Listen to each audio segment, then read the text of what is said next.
এটা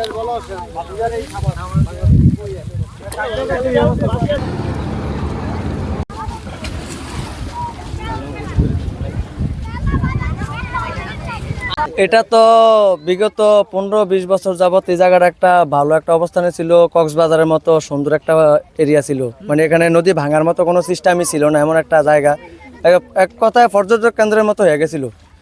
তো এই ডেজার আসছে এখানে ডেজার আসার পরে অনেকে আমরা করছি যে এখানে এটা করেন না, তো দেখা গেছে এটার কারণে কোনো ক্ষয়ক্ষতি যে না হয়, আপনারা মানে সুন্দরভাবে বালু নেন, এটা আপনাদের ব্যবসা, আমাদের কিছু না, যেখানে ক্ষতি না হয়।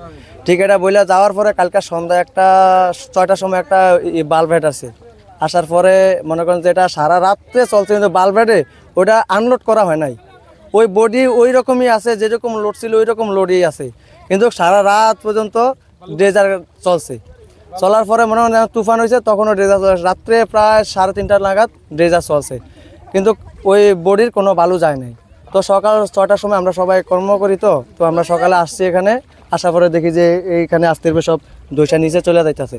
তো আমরা বলতেছি যে এটা কেন হয়েছে, এটা তো ভাঙ্গা পড়তেছে, এখান থেকে বালু কারা কাটছে, বালু কাটছেন কেন? দেখতেছি যে পানায় ভরে গেছে, যে বালু কাটলে যেমন হয় আর কি, ওই বডিটা সারা রাত্রে কিন্তু আমাদের বাড়ি যেখানে সিলভার টিপ কন্ট্যাক্টে তৈরি নিরাপদ ও নান্দনিক ক্লিক সুইচ নির্ভরতা জীবন জুড়ে।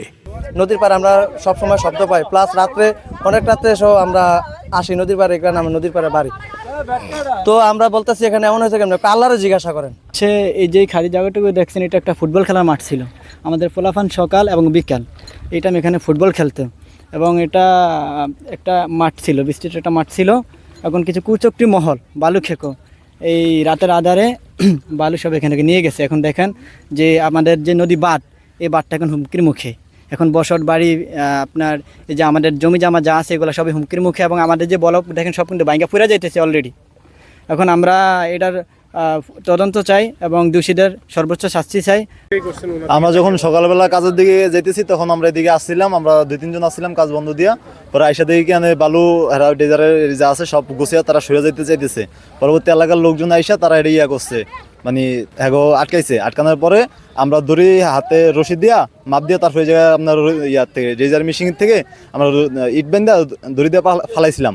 ফালানোর পরে প্রায় 25 থেকে 30 হাত গর্তা ছিল, আর এদিকের থেকে আরো 1-150 হাত মানে উপরে ওই সাইডে মানে ছিল, যে এরকম চস ছিল। আমরা এই জায়গায় ফুটবল খেলতাম।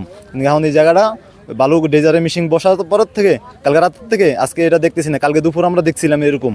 আজকে এসে দেখি কি এরা নদী আর ভাঙতেছে। ভাঙ্গা শুরু হয়েছিল 2005 সালের দিকে এরা ভাঙছিল, আর পর্যন্ত ভাঙে নাই। অনেক করার পরে এই পর্যন্ত আসছিল। আজকে ডেজারের মেশিন বসার পরে আপনি আজকে ভাঙ্গা ধরছে। না এইভাবে যদি ভাঙ্গা শুরু হয় তাহলে বাদ টিকবে না, কিন্তু আমরা যদি বসতবাড়ি করি, আমাদের এই বসতবাড়ি ছাড়া আর কোনো জায়গা নেই। ভবিষ্যতে আমরা পরবর্তী থাকবো কই? এখন এই যে মনির হোসেন জুয়েল, ও সরভাঙ্গা 9 নম্বর ওয়ার্ডের মেম্বার প্রার্থী।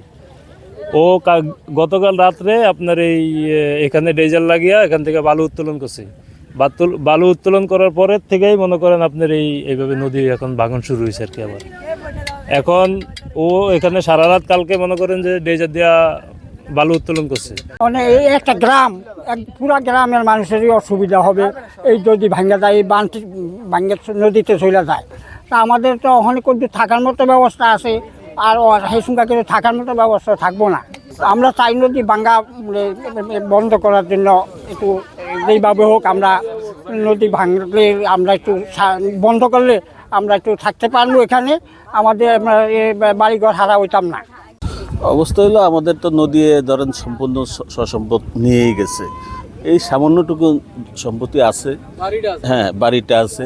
এখন যেই অবস্থাতে আছি, আমার মনে হয় আজকে রাত্রের ভিতরে আমাদের বলক পর্যন্ত পৌঁছে যাবে। এরপরে আমরা থাকা অনিশ্চিত হয়ে দাঁড়াইছি।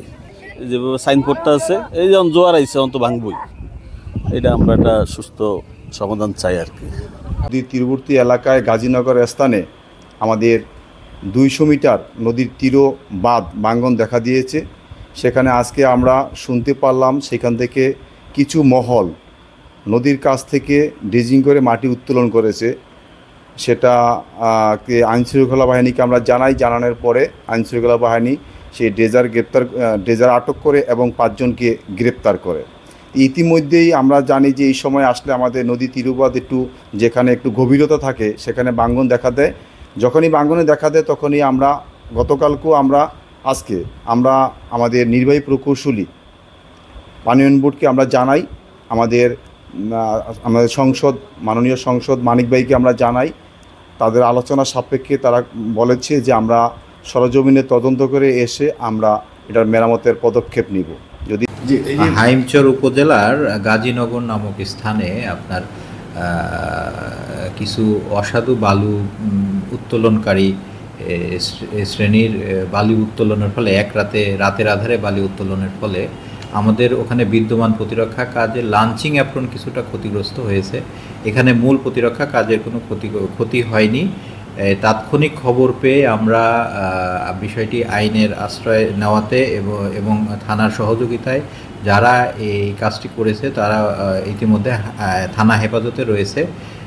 যেহেতু লাঞ্চিং অ্যাপ্রনের কিছুটা ব্লক ক্ষতিগ্রস্ত হয়েছে, এখানে মূল প্রতিরক্ষা কাজের কোনো সমস্যা হবে না। আমরা প্রতিনিয়ত জিনিসটা নজরদারিতে রেখেছি। যদি প্রয়োজন পড়ে আমরা তাৎক্ষণিক ব্যবস্থা ইমার্জেন্সি জিও ব্যাগের মাধ্যমে আমরা ব্যবস্থা গ্রহণ করব।